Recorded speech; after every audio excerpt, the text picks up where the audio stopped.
Icyo navuga ikintu cya mbere Kamoso ikintu yakoze ni ikintu cyiza cyane kubera ko twebwe dugitangira gukina nta mahe twigeze tugira nk'ayo ngayo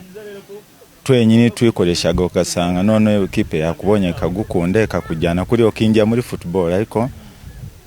ku mbaraga zawe ariko ubu ngubu ikintu yakoze nicyo kintu nahoraga mvuga niba dushaka ko abana b'u Rwanda bazamura urwego rw'umupira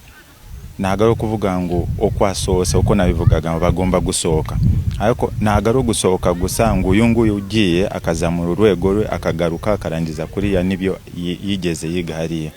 Ikintu cya mbere tubonamo uko umwana agiye hanze nk'umukinnyi w'umupira ari difference abona hariya,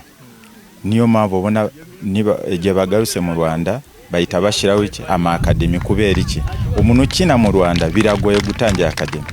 kako ibyo ubumenyi ubu ngubu ntabwo ababuzi ariko umuntu usose ari byinshi yiga akamenya nuko okay ni ikintu ngomba gukora nanjye nkafasha abagenzi banjye nuko gufasha ejo hazaza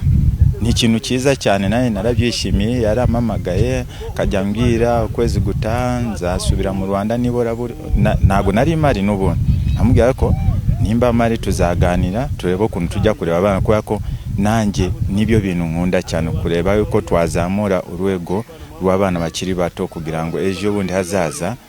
tube dufite u Rwanda ruri hejuru rufite abakinnyi beza tube dufite n'umwanya mwiza kuri noza ya FIFA.